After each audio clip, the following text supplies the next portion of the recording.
साथियों, आज ये ओनली विजन के यूट्यूब चैनल पर ये पहला वीडियो होगा।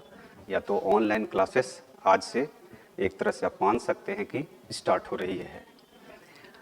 ऑनलाइन क्लासेस में हम लोग काफ़ी लंबे समय से लगे हुए थे, लेकिन कुछ ऐसी परिस्थितियां बन रही थी जिसके वजह से वो नहीं हो पा रहा था।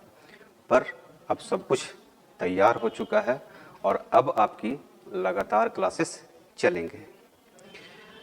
जब ऑनलाइन क्लासेस हम शुरू करना चाह रहे थे तो जो ऑफलाइन क्लासेस के बच्चे थे, जो मेरे पास 2.5-3 साल से जो मैं पढ़ा रहा हूँ, उसमें उसके जो बच्चे थे, जो या तो वो जो यहाँ से निकल गए हैं या यहाँ भी जो पढ़ रहे हैं, उन सबों ने काफ़ी सारे मेरे पास मैसेज किए और उन्हीं लोगों का दबाव था कि सर ऑनलाइन क्लासेस शुरू करिए। मैसेज किए, उसमें मैसेज में बहुत सारे क्वेश्चंस उन्होंने छोड़ा और उन्होंने बोला कि सर जब आप पहला क्लास लेंगे तो आप इन सब सवालों पे ज़रा सा बात करिएगा। मैं तो चाहता था कि जैसे ही ऑनलाइन क्लासेस शुरू होंगे तत्काल मैं कुछ टॉपिक से पढ़ाना शुरू कर दूंगा, बट इतने सारे सवाल पूछे गए कि उनका जवाब देना मैं समझता हूँ ज़रूरी बनता है। उन्हीं सब सवालों को मैं कंपाइल करके लेकर के आया हूँ। उनका सवाल कोई विशेष पढ़ाई से जुड़ा हुआ नहीं है। उनका सवाल डे टू डे लाइफ में, दिनचर्या में जो कुछ प्रॉब्लम्स हैं, या तो उनके मन मस्तिष्क में जो प्रॉब्लम चल रहे हैं, या लॉकडाउन के समय में कुछ ऐसे प्रॉब्लम क्रिएट हुए हैं, उनसे जुड़े सवाल हैं।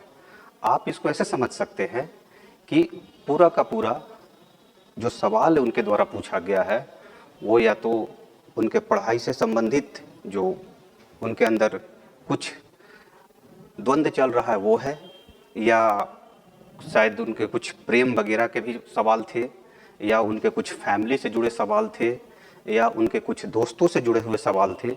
सभी सवालों को मैं एक जगह लेकर के समराइज करके शॉर्ट में आंसर देने का कोशिश किया हूँ और उसका जो मूल सार निकाल करके मैं लेकर के आया। उसमें मुझे एक ही चीज़ की कमी दिखी कि लॉकडाउन में बच्चे या तो जो भी लोग हैं वो जिस तरह से मतलब बंद हो जाते हैं, जिसके वजह से ज़्यादातर लोग तनाव में हैं। उनकी पढ़ाई अच्छी नहीं हो पा रही है, उनके और भी कार्य हैं वो अच्छे नहीं हो पा रहे हैं, जिसके वजह से उनके मन में हजारों सवाल चल रहे हैं। अब ओवरऑल मतलब ये था कि आप उन सब चीज़ों से बाहर कैसे निकलते हैं, और उन सब चीज़ों से बाहर निकलने के लिए एक ही चीज़ है कि उनके अंदर का जो मोटिवेशन लेवल है, तो उनकी जो वास्तविक क्षमता है, उनसे उनको रूबरू कराया जाए। तो आज जो ओवरऑल मैं निकाल करके लेकर के आया हूँ, उसमें यही आंसर देने का कोशिश किया हूँ कि आप सक्सेस कैसे हो सकते हैं, या तो किसी भी नकारात्मक भाव, किसी भी गलत जो द्वंद्व आपके मन में चल रहा है, उससे आप बाहर कैसे निकल सकते हैं, उसके बारे में पूरा चर्चा किया है। देखिए, आप जब छोटे शहर में रहते हैं या बड़े शहर में भी रहते हैं, ज़्यादातर जो लोग होते हैं वो लोअर मिडिल क्लास फैमिली से होते हैं, और लोअर मिडिल क्लास फैमिली में हजार तरह की प्रॉब्लम्स होते हैं। उन सब हजार तरह के प्रॉब्लम में अपने आप को एक नए रूप में इस कंपटीशन के युग में ला करके रखना एक बहुत बड़ा ही चैलेंज है बच्चों के लिए। अब लोअर मिडिल क्लास में क्या है कि गार्जियन का एक्सपेक्टेशन भी बहुत बड़ा होता है, या तो कहिए जो फैमिली का इनकम साइज होता है उसी के अकॉर्डिंग उनके एक दायरा तय कर दिए जाते हैं। जैसे इनमें एक सवाल था, बहुत सारे बच्चों का सवाल था कि बहुत लोअर क्लास से आते हैं, इकोनॉमिक रूप से बहुत विपन्न है वो, लेकिन उनका सपना बहुत ऊंचा है और वो चाहते हैं उस चीज को गेन करना, पर उन सपनों में उनके परिवार के लोग या तो उनके आसपास समाज के लोग बाधा बन जाते हैं। जैसे आप एक सामान्य एग्जाम्पल के तौर पर अगर लें, तो सामान्य एग्जाम्पल का मतलब एक सामान्य परिवार जिसको सिर्फ खाने के लिए जुटता है, तो उसके परिवार ग्रुप डी ग्रुप सी से ज़्यादा नहीं सोचता है। उसके फैमिली भी यही आकांक्षा रखते हैं, लेकिन उस बच्चे के पास वो क्षमता है कि वो चाहता है कि हम बीपीएससी करें, यूपीएससी करें, या तो सीजीएल करें, या कुछ और अलग कंपटीशन करें। इस तरह के कई एक सवाल मेरे पास आए, लेकिन क्योंकि फैमिली का स्टेटस और बच्चे का सोच, ये दोनों में तालमेल नहीं है। ये तालमेल न रहने के कारण आपसी द्वंद्व होते हैं, पेरेंट्स से भी द्वंद्व होते हैं। एक तो जनरेशनल गैप है, दूसरा बच्चे का हायर सोच, जिससे द्वंद्व पैदा होता है। गार्जियन का अपेक्षा ये रहता है कि बच्चा जितना जल्दी जॉब ले ले, ये चीज़ें हैं। इन सब सवालों के बीच मूल रूप से कुछ बातें निकल करके आती है, अगर जिस पर पहल किया जाए तो मुझे लगता है कि हो सकता है किसी बच्चे के पास, किसी फैमिली के पास बहुत सारे प्रॉब्लम्स हो सकते हैं, लेकिन उन सब प्रॉब्लम को रहने के बावजूद वो बाहर निकल सकता है और अच्छा कर सकता है। हमारे समाज में, हमारे देश में ऐसे हजारों एग्जाम्पल हैं जो आप देखेंगे जिनके फैमिली बहुत विपन्न थे, जो बहुत गरीब परिवार से आते थे, वो आज या तो आईएएस है, आईपीएस है, या तो स्टेट पीसीएस से है, या तो सीजीएल निकाला हुआ है, सचिवालय सहायक में है। मतलब जैसा वो चाहता था वैसा किया, हजारों परेशानियां होने के बावजूद। अब देखिए, इन सब सारे सवालों को लेते हुए कुछ समराइज किया और लास्ट में कुछ 3-4 क्वेश्चन मैं लूंगा जिसके आंसर, स्पेसिफिक आंसर दूंगा। बाकी जो समराइज करके मुझे जो लगा कि ये चीजें उनको समझाना चाहिए, उन तक जाना चाहिए। ऐसे देखिए, ये तो जितने भी बिंदु आपको दिख रहे होंगे, ये एक सामान्य व्यक्ति के जीवन में भी आवश्यक है।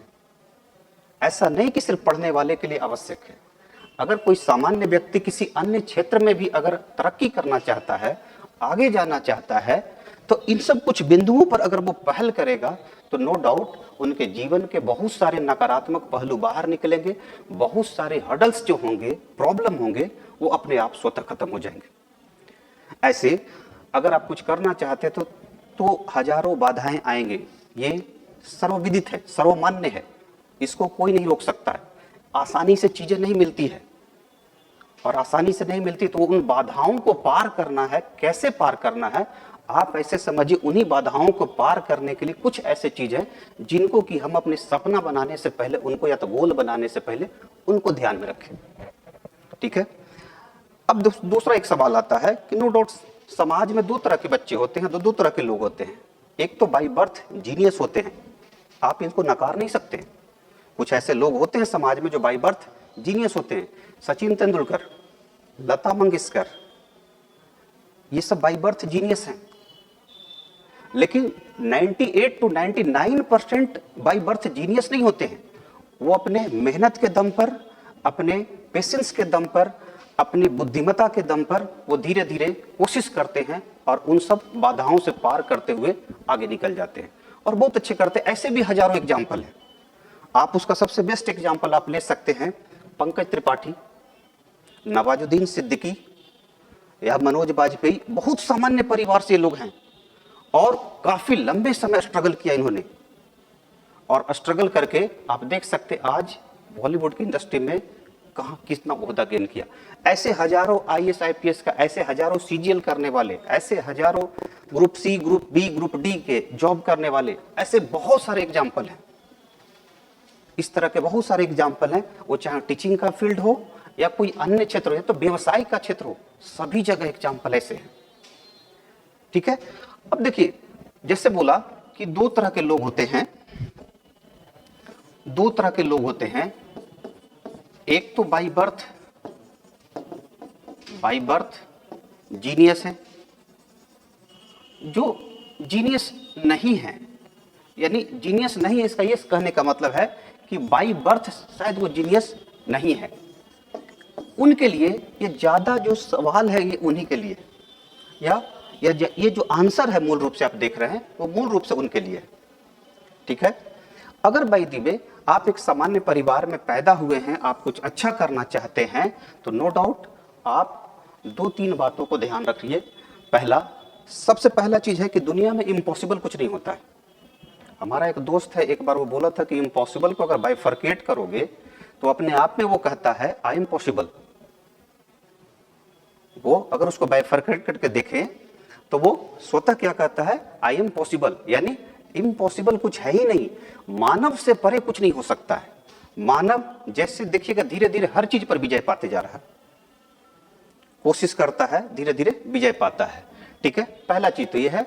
और दूसरा, किसी भी व्यक्ति के पास सतत प्रयास करने का क्षमता होनी चाहिए। अगर वो तैयार है इस बात के लिए कि हम लगातार प्रयास करते रहेंगे, उसे कोई नहीं हरा सकता, या तो उसे सक्सेस करने से कोई नहीं रोक सकता है। अब देखिए, अगर आप जीवन में तरक्की करना चाहते हैं तो इन सब कुछ बातों को अगर आप ध्यान देते हैं, ये सब कुछ बातों को ध्यान देते, जैसे गोल सेट करना। सबसे पहले आप अगर, जैसे कोई बच्चा, जितने भी बच्चे मेरे साथ जुड़े हुए हैं ऑफलाइन क्लासेस में या तो आगे ऑनलाइन क्लासेस में जुड़ेंगे, या जो ना पढ़ने वाले भी लोग हैं, चाहे वो व्यवसाय करना चाहते हैं तो किसी अन्य फील्ड में आप जाना चाहते हैं, उन सब के लिए बात है कि सबसे पहले आप अपने को पहचानिए कि हम किस लायक बने हैं। एक व्यक्ति के अंदर बहुत सारी खूबियां होती है, वो सारे काम को कर सकता है, लेकिन उन कार्यों में कुछ एक ऐसे कार्य होते हैं जिनको वो बहुत बेहतर तरीका से कर सकता है। ये आपको खुद पहचानना होगा, क्योंकि आपसे बेहतर इसके बारे में कोई नहीं जानता है। ये आप ही जानते हैं सिर्फ कि हम क्या हैं, हमारे अंदर किस चीज के लिए क्षमता है, किस चीज को हम ज्यादा बेहतर डिलीवर कर सकते हैं। ये एक व्यक्ति स्वयं अपने बारे में जानता है। तो स्वयं को जानते हुए सबसे पहले एक काम करना है कि एक गोल सेट करना है कि आप जीवन में करना क्या चाहते हैं, आप अपने जीवन में क्या करना चाहते हैं। देखिए, गोल जो सेट होता है ना, ये एक सपने की तरह है, ये एक सपने की तरह है। ये जो आप गोल सेट कर रहे हैं, एक सपने की तरह है। सपना आप देखेंगे, जितने भी लोग हैं जो पृथ्वी पर पैदा हुआ है, सबने कुछ न कुछ सपना पाला है। लेकिन जानना यह ज्यादा जरूरी है कि उन सपनों को पाने के लिए कोशिश कितनों ने किया है। सपना हर कोई पाले हुए है, उन सपनों को पाने के लिए कोशिश कितनों ने किया है, यह ज्यादा जरूरी है। अब देखिए, सपने आपने पाले, उसके लिए अगर आप कोशिश करते हैं, शुरू कर देते हैं, तो नो डाउट आप सफलता के सीढ़ी पर आपने कदम रख दिया। सफलता के बढ़ते कदम पर आपने पैर रख दिया है। ये चीजें हैं। अब देखिए, जो आप सपना पाले हैं, ये ध्यान रहे, उस सपना आपका होना चाहिए। ये सपना आपका होना चाहिए, आपका होना चाहिए। बहुत सारे लोग आयातित सपनों में विश्वास करते हैं। जैसे मैं बता सकता हूं, बहुत सारे ऐसे मेरे फ्रेंड हैं जो शायद यूपीएससी का तैयारी नहीं करना चाहते हैं, बीपीएससी का तैयारी नहीं करना चाहते हैं, लेकिन क्योंकि उनके फैमिली बैकग्राउंड है, तो फैमिली का सोशल स्टेटस या इकोनॉमिक स्टेटस अच्छा है, तो उनके पिता ने बोल दिया है, तो उनके मदर ने बोल दिया है, तो उनके परिवार में किसी कोई ऐसा बन गया है, तो भाई क्योंकि वो ऐसा बन गया इसलिए तुमको भी ऐसा करना पड़ेगा। ये थोपे हुए सपना है, उस बच्चे का सपना नहीं है। ये तुम्हारे पेरेंट्स का सपना हो सकता है, या तुम्हारे परिवार में किसी व्यक्ति ने किया होगा, तो लोग देखा देखी आपको बोले कि मेरा भी बेटा ऐसा ही बनेगा। अब जितने लोग पृथ्वी पर पैदा हुए हैं, सब अपने आप में यूनिक है, सबके पास एक यूनिक गुण है। 100% कोई आइडेंटिकल नहीं हो सकता है। तो जो उसके अंदर के गुण है उसको पहचानिए। मैं यहां पर पेरेंट्स से भी ये बात बोलूंगा कि आप अपने बच्चे के गुण को पहचानिए। आप जबरदस्ती उन पर प्रेशराइज करके अपने सपनों को, या तो अपने जीवन में जो आपने नहीं किया वो मत लाद दीजिए आप उस पर, या तो क्योंकि आप ऐसा देखना चाहते हैं और उस दायरे में अगले को मत बांध दीजिए। अगर ऐसा करेंगे तो वो उस तरह से सक्सेस नहीं कर पाएगा जिस तरह से करना चाहिए। आप ये देखें कि उस बच्चे के अंदर क्या है, और उस बच्चे को भी ये विश्वास दिलाना चाहिए गार्जियन को कि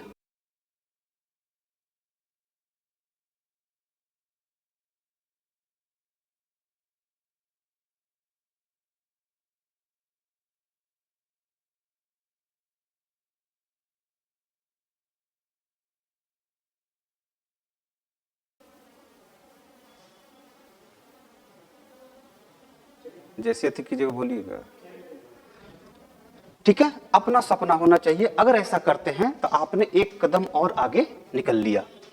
अगला चीज है, जब इन सब चीजों को आपने डिसाइड कर लिया है, तो इन सब चीजों को डिसाइड करने पे बच्चे को, यानी जो भी बच्चे देखेंगे इसको, मैं उन सब से बोलूंगा कि इस बात का ज्यादा से ज्यादा आप ध्यान रखें, आपकी संगति अच्छी होनी चाहिए।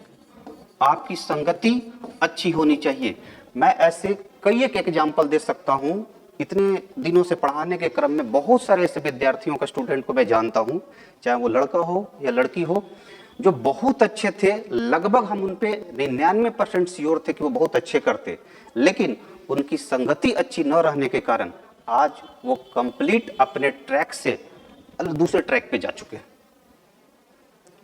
और जिस ट्रैक पर वो चल रहे हैं उस ट्रैक के लायक वो वास्तव में बने ही नहीं थे, लेकिन संगति ने उन्हें डिरेल कर दिया, नहीं जिस जगह रहना चाहिए उस जगह से कहीं और स्थापित कर दिया है। यहां भी सक्सेस नहीं हो पाए, वहां भी सक्सेस नहीं हो पाए, क्योंकि वहां के अनुसार उनका तो वास्तविक गुण ही नहीं था, नेचुरल गुण ही नहीं उनके पास वो चीजें था, तो वो उनके नेचुरलिटी से मैच नहीं खाता है। और जो मैच खाता था जहां पर, वहां पर गलत संगति के कारण वहां से डाइवर्ट हो गए। तो तीसरा चीज आपको ख्याल रखना है कि संगति अच्छे लोगों की होनी चाहिए, क्योंकि अच्छे संगति, अगर मान लो कि आपके सर्किल में 10 फ्रेंड सर्किल है, आप आईआईटी करना चाहते हो, 9 लोग बढ़िया से पढ़ाई कर रहे हैं, आप अगर कम भी पढ़ने वाले होंगे तो लोगों को देख करके आपने पढ़ना शुरू कर दो। कुछ दिनों में आप भी उतना ही मेहनत करोगे जितना आपके फ्रेंड सर्किल में करने वाले लोग हैं। ये चीजें हैं, ठीक है। तो ये ध्यान रखना, तीसरा बिंदु ये ध्यान रखना कि संगति अच्छी रखा जाए। चौथा देखिएगा, जब इतनी सारी चीज हो जाए तो एक डिटेल एक्शन प्लान होना चाहिए आपके पास। आप यूपीएससी करना चाहते हैं, बीपीएससी करना चाहते हैं, या आप आईआईटी करना चाहते हैं, या तो कोई अन्य फील्ड में जाना चाहते हैं, सीजीएल करना चाहते हैं, सचिवालय सहायक, दरोगा, पुलिस, कुछ भी बनना चाहते हैं, आपके पास एक डिटेल एक्शन प्लान होना चाहिए। और उस एक्शन प्लान के अकॉर्डिंग आप आगे तैयारी शुरू करेंगे। अब देखो, डिटेल एक्शन प्लान में 3 तरह के आप प्लान ले सकते हैं। ये 3 तरह का प्लान कैसे हो सकता है? पहला तो एक प्लान होता है 1 से 2 साल का, दूसरा एक प्लान आप बना सकते हैं 3 साल का, 3 साल का, और एक प्लान आप बना सकते हैं 5 साल का। इससे अगर ज्यादा होता है तो फिर आपका प्लान सही नहीं है। किसी भी कंपटीशन को पाने के लिए एक बहुत सामान्य विद्यार्थी, बहुत कमजोर विद्यार्थी को भी किसी भी चीज को पाने के लिए 5 साल बहुत होता है, इससे ज्यादा की जरूरत नहीं है। अगर उसमें खामी आपको नजर आए तो बीच में उस प्लान को आप चेंज कर सकते हैं, ठीक है। तो आपके पास इस तरह से प्लान होना चाहिए कि जब सपने आपने देख लिए, आपका आप सपना अपना होना चाहिए, अच्छे लोगों की संगति होनी चाहिए, एक्शन प्लान बना लिया। अब हमेशा ध्यान रखिए कि जब आप जिस रास्ते पे चल रहे हैं तो बहुत सारे जब हर्डल्स आएंगे, उस हर्डल्स में जो पीछे आपने सोचा था, तो जो पीछे आप कर रहे थे, वहां पे लगेगा कि नहीं ये थोड़ा करना नहीं करना चाहिए, इसमें कुछ चेंज करना चाहिए। तो आप हमेशा अपने आप को कुछ नया करने के लिए मोटिवेट करें, कुछ नया करने के लिए हमेशा मोटिवेट करते रहे। हर दिन दुनिया बदलती है, हर दिन नए नए चीज आ रहे हैं, आपको दुनिया में हर चीज के नए चीजों के साथ चलना है। और अगर साथ चलते कुछ नया करते हैं तो आप दुनिया से, समाज से तालमेल बना करके चलते हैं, तो नो डाउट आप लोगों से आगे निकलेंगे, और या तो आप आगे जाएंगे। आपने एक शख्स का नाम सुना होगा, एलन मस्क, जिनके बारे में बोला जाता है दुनिया से एक कदम आगे सोचता है बंदा। एलन मस्क के बारे में बोलते हैं कि दुनिया से बंदा एक कदम आगे सोचता है। आप पृथ्वी पर बसने की बात करते हैं, वो मंगल पे बसने की बात करता है। वो कैसा, ये उनका मानना है, उनका मानना है कि कभी अगर बाय द वे अलग प्राणी कोई हो और अगर पूरे पृथ्वी को घेर ले तो मानव समाज जाएगा कहां? और उनका आइडिया है, इसलिए अल्टरनेट कोई व्यवस्था होना चाहिए। इसलिए उनका आइडिया क्या है, एक अल्टरनेट कोई व्यवस्था होना चाहिए जहां पर उनको जाने के लिए जगह हो, नहीं तो पूरे मानव सभ्यता या तो मानव समाज ही खत्म हो जाएगा। ये यूनिक आइडिया, ये सोच है, यूनिकनेस है किसी व्यक्ति के पास, और ये सबके पास होता है, पहचानने की जरूरत है। अगला, जिस चीज के लिए आप जिस कोशिश कर रहे हैं, आपको पेशेंस रखना होगा, पेशेंस रखना होगा। इन सब चीजों का बहुत बात की गई है। आप इन सब चीजों के बारे में अगर सबसे ज्यादा अगर धार्मिक किताबों में जाएंगे तो धैर्य का, सब्र का बहुत बात की गई है। ऐसे भी समाज में चलते चलते लोग बोलते हैं सब्र का फल मीठा होता है। अगर पेशेंस रखते हैं सारी चीजों को करते भर में, तो नो डाउट आप आगे निकलेंगे ही। तीसरा, ये 7वां पॉइंट ये है कि आपको एक जुनून होना चाहिए। जिस चीज को आपने चुना है, जिस सपने को पाने के लिए आप लगे हुए हैं, उसके लिए एक जुनून होना चाहिए, और कंटिन्यू लगे रहिए, डेडिकेट होकर पूरे लगे रहिए, एकदम डिटरमिन रहिए उसके प्रति। अगर डेडिकेट और डिटरमिन रहेंगे, कोई नहीं रोक सकता है आपको। समझ गए? ये चीजें हैं। अब देखिए, ये सारे चीजें अगर आप आ गए आपके, इन सब बिंदुओं को आप अगर पालन करते हैं, तो नो डाउट सक्सेस तो आ ही जाएगी। सक्सेस तो आ ही जाएगी, आना ही पड़ेगा। तरीके सही हैं, रास्ते सही हैं, सक्सेस आएंगे ही, ना सब नहीं है इसमें। अब सक्सेस आ गए तो बहुत सारे लोगों को आप समाज में देखे होंगे कि सक्सेस के साथ उनमें अहम की भावना आ जाती है, ईगो आ जाती है। आपको ये चीज नहीं लाना है। देहात में या तो गांव में एक कहावत कहते हैं कि जिस पौधे पर फल लगते हैं और जब वो फल पक जाते हैं तो वो पौधा झुक जाता है। तो आप जैसे जैसे आप अपने आप की इकोनॉमिक स्टेटस के रूप में, या तो आप जैसे जैसे आपके सक्सेस का ग्रोथ होता जाए, आप धीरे धीरे झुक जाएं, जितना लिबरल हो जाएं, लोगों के लिए इजीली अवेलेबल हों, उतना ही आप समाज में मान सम्मान प्रतिष्ठा गेन कर सकते हैं, या आप उतना ही ज्यादा लोगों से इमोशनली कनेक्ट हो सकते हैं, आर्थिक रूप से मजबूत हो सकते हैं। मतलब आप कह लीजिए ओवरऑल आपका डेवलपमेंट होगा, हर क्षेत्र में आपका विकास होगा। ठीक है, अगला एक आपके साथ है, लास्ट है क्रिटिसाइज। जीवन में किसी का क्रिटिसाइज न करें, सिर्फ अपने काम पर फोकस कीजिए, क्रिटिसाइज मत कीजिए। क्रिटिसाइज करने से कुछ मिलता नहीं है, अल्टीमेट अपने आप को लोग दिक्कत में डालता है। वो कैसे दिक्कत में डालता है? जब आप क्रिटिसाइज करते हैं तो आपके मन में नकारात्मकता की भाव घर कर जाती है, और वो नकारात्मकता का भाव आपको सोचने के तरीका, आपके सोचने के टेंडेंसी है, उसको धीरे धीरे दूसरे ट्रैक पे ले आता है। अगर आप जीवन में क्रिटिसाइज ना करें और सकारात्मक भाव से लोगों की, सकारात्मक भाव से हर चीज को देखेंगे, तो दुनिया में बहुत से चीज अच्छे हैं, कुछ बुरे चीजें क्यों ज्यादा दिखे। तो अच्छे चीजों पर जोर दिया जाए, ना कि नकारात्मक चीजों पर ध्यान दिया जाए। ये कुछ ऐसे बातें हैं, अगर आप जीवन में फॉलो करते हैं तो मैं समझता हूं कि जितने क्वेश्चन लोगों के द्वारा पूछे गए थे, उन सब सवालों के जवाब इन्हीं में आप तलाशेंगे तो मिल जाएगा। क्योंकि मैं समराइज करके देखा कि कहीं ना कहीं इन्हीं सब बिंदुओं के इर्द गिर्द सारे सवाल थे सबों का। और जो हमारे स्टूडेंट हैं ऑफलाइन बैचेज के, या तो जो हमसे जुड़े हुए हैं, सोसाइटी के बहुत सारे लोग जुड़े हुए हैं, उनमें कुछ शादीशुदा भी लोग हैं। उनमें 2-3 सवाल थे जो थोड़ा यूनिक लगा, मैं उसको लिख करके ले आया हूं और चाहता हूं उसका कि पर्सनली मैं उनका आंसर दे दूं। नाम नहीं किसी का लूंगा, लेकिन पर्सनली उनका आंसर दे सकता हूं। एक किसी बच्चे का सवाल था कि एग्जाम से डर लगता है। इसमें कुछ नया नहीं है, सबको डर लगता है। एग्जाम से ही क्यों, जीवन के हर क्षेत्र में आप जाएंगे डर लगेगा। और अगर डर लगता है तो डर को महसूस करो, अच्छा है। डर को महसूस करो, अच्छा है, ये तरक्की के रास्ते पे लेके जाएंगे। अगर ज्यादा आप में निश्चिंतता आ जाएगी, आप कार्य नहीं करेंगे, और कार्य नहीं करेंगे तो धीरे धीरे इनएफिशिएंट आप होते चले जाएंगे। तो डर को महसूस करिए, कोई दिक्कत नहीं है। हर क्षेत्र में डर लगता है, ठीक है। ऐसे भी हारने का डर जो होता है ना, वो विजय के रास्ते की ओर लेके जाता है लोगों को। अगर आपके दिमाग में ऐसा लगता है कि पता नहीं हम तैयारी कर रहे हैं, हम ये कर रहे हैं, सक्सेस होंगे कि नहीं होंगे, तो ये हारने का डर है। हारने का डर लोगों को तरक्की के रास्ते पे ले जाता है, ये तरक्की की ओर कदम है। एक और सवाल है, एक लड़के का सवाल है कि ये लिखा था कि वो मेरा पर्सनल व्हाट्सएप पे भेजा है कि लड़की ने धोखा दे दिया, प्रेम में धोखा दे दिया, वो गम में है। भाई प्रेम में धोखा दे दिया, वो लड़का गम में है। मैं उस बच्चे से कहूंगा कि तुम हर धोखे को सच कैसे मान रहे थे? तुम्हारे पास बौद्धिक क्षमता नहीं थी, इस्तेमाल करना चाहिए।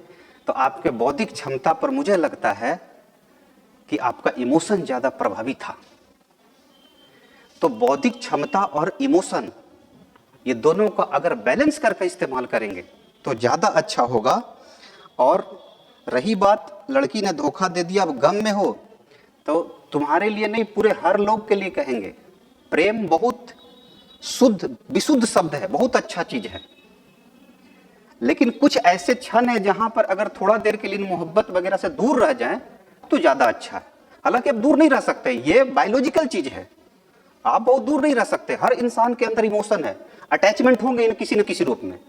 लड़की से प्रेम हो सकता है, माँ बाप से प्रेम होता है, अपने परिवार के जनों से प्रेम होता है, समाज से प्रेम होता है, जो अच्छे लोग आपस में जुड़ रहे हैं तो उनके बीच प्रेम होता है। तो भाई तुम्हारे लिए बोलेंगे, मोहब्बत के अलावा भी दुनिया में बहुत सारे गम है, बहुत सारे नशा हैं, उन नशा को कुछ दिन कर लो, बाकी बाद में कर लेना, बहुत टाइम में कर लेना। एक काफ़ी सीनियर हैं, वो बहुत पहले पढ़ते थे, वो काफ़ी क्लोज हैं, उनका भी मैं नाम नहीं लूँगा, और ठीक ठाक सीनियर है, शादीशुदा हैं। उनका एक सवाल है कि मेरी पत्नी हमसे झूठ बोलती है। अब मैं तो शादीशुदा हूँ नहीं, इसके बारे में विस्तृत में बता नहीं सकता हूँ, लेकिन फिर भी मैं कोशिश करता हूँ कि शायद आपका सॉल्यूशन हो जाए। झूठ बोलती हैं, कोई दिक्कत नहीं है। आप झूठ नहीं बोलते हैं क्या? आप भी झूठ बोलते होंगे। न्यूटन का थर्ड लॉ मालूम होगा। आप भी कुछ झूठ बोलते होंगे तो अगला भी कुछ झूठ बोलती होगी। आप कुछ कम बोलते होंगे, अगला कुछ ज्यादा बोलता होगा। इसका उपाय एक ही है, प्रेम करिए, सॉल्यूशन हो जाएगा। और नहीं तो कम से कम प्रेम का दिखावा ही कर लीजिए, अपने आप ठीक हो जाएंगे। बहुत से चीज पता है दिखावा से ठीक हो जाता है। बहुत से चीजों का सॉल्यूशन वास्तव में लोग करना नहीं चाहते, दिखावा करना चाहते, लेकिन दिखावा से ही बहुत सारे रिलेशन ठीक हो जाते हैं। तो वही कर लीजिए, ज्यादा अच्छा है। और अगर आप रूट तरीके से आएंगे तो भाई हम आपको एक ही बात कहेंगे कि औरत का एक झूठ आदमी के 1000 सच पे भारी होता है, क्योंकि समाज का बनावट ही इस तरह का है। हम उनको एक इमोशनल होकर के दूसरे नजरिए से महिलाओं को देखते हैं। तो बहुत बार होता है महिलाएं इसका गलत फायदा भी उठा लेती हैं। इसका यह मतलब नहीं कि सारे लोग गलत है, ऐसा नहीं, आप परसेप्शन पालिएगा, लेकिन ऐसा देखने को मिलता है कुछ लेवल तक। ठीक है, ये चीजें हैं। तो बस आज के लिए इतना ही। आगे से जो मैं वीडियो बनाऊंगा वो सारे वीडियो होंगे, वो पढ़ाई से रिलेटेड होंगे। उसी में कुछ अगर इस तरह की चीजों को अगर मुझे बताना होगा मैं उसको बता दूंगा। और बढ़िया से पढ़िए, बहुत सारे सेक्शंस, एक और डिटेल प्लान लेकर के मैं अगले वीडियो में आऊंगा। उसमें बताऊंगा कि कैसे कैसे ऑनलाइन में आपके क्लासेस वगैरह चलेंगे, किस तरह से, चाहे वो करंट का सेक्शन हो, चाहे वो स्टैटिक का सेक्शन हो, चाहे वो एमसीक्यू की बात हो, या तो कुछ और भी चीज होगा। जैसे ये वीडियो अपलोड किया जाएगा तो आप कमेंट बॉक्स में कमेंट दीजिएगा, उसके अकॉर्डिंग हम और हमारे साथ जो लोग काम करते हैं इस सब मिलकर के हम लोग तय करेंगे कि क्या आपके लिए बेहतर हो सकता है, कितना इजीली आपके लिए अवेलेबल हो सकता है, उसको अवेलेबल कराने का कोशिश कराऊंगा। धन्यवाद।